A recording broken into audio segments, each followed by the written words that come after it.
Hi, it's Ryan from All of Us, and today I'll be showing you how to move files from your persistent disk to a bucket in Workbench 1.0 in preparation for migration.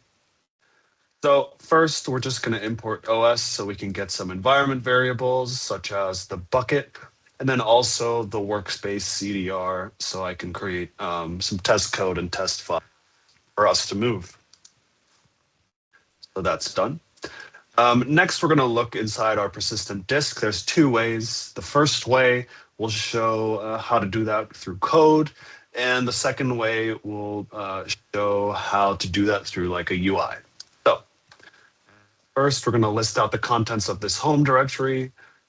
The only important one here for you is this workspaces folder. So let's list out the contents of that. And for me, it's the name of my workspace, V8RT. So your workspace should be here. And then within that folder, we have the Python notebook that I'm working in, and your Python notebooks should show up there too. So the other way to look at your persistent disk is by clicking this Jupyter icon on the top left. I'm going to open it up in a new tab. And there it is. You see the same structure. We're going to click Workspaces, the name of your workspace, and then there is the notebook that I'm working in right now, and it also shows that it's running.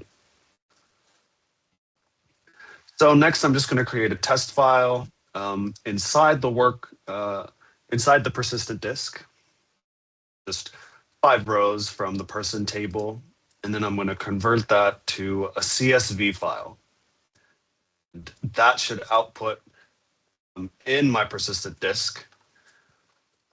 Another quick thing you can do with this echo command, you can see which directory you're currently in the persistent disk.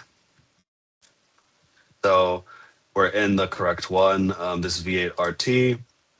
And then if you want to check to see that you have this file in your persistent disk, you can run this again, and we can see my test file is there too.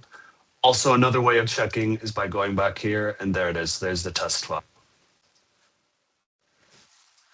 So since copying over a folder to the bucket is slightly different, I'm also going to create a folder for test purposes. Test folder, and we'll put some contents inside of it, the test CSV file, and then we're just going to check again to see that that's the important part. We're going to start accessing the bucket and then moving files there. The bucket that we have the variable set up for above will look something like this, and it already has a notebooks folder where your notebooks are automatically stored. And as you can see, there's the notebook we're currently working in. But of course, you don't see any of those test files that I created or the test folder because those only outputted to the persistent disk, and those get deleted when you delete your persistent disk.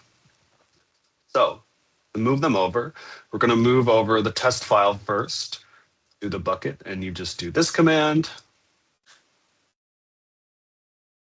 and that's been copied over. And then when you're moving over a test folder, you're going to want to add this flag of -R so that it doesn't just copy the folder over, but copies all the contents inside of that folder. So I'm assuming a lot of you will be doing this since you have work to transfer over. So the contents of that folder have been copied over. So lastly, we just want to check to see that everything has been copied over so we can list out the contents of the bucket. And another quick thing to point out, I moved these files to a new folder within the bucket called data, just to keep it separate from the notebooks folder that we had seen before. So now within the bucket, I'm going to open up those contents. And there you see the bucket has the test CSV file as well as the test folder. And just to triple check, we're going to check inside of the test folder in the bucket too. And the file inside of the test folder was also copied over. And then lastly, I'm just going to list out the entire contents of the level of the bucket. And there you should see how we have two different folders now, right? There's the notebooks one, which is already automatically there, but then the data one that we created to move some of our files over. You can have as many folders as you want to organize things in the way you see fit. And that is the end of the demo. Thank you so much.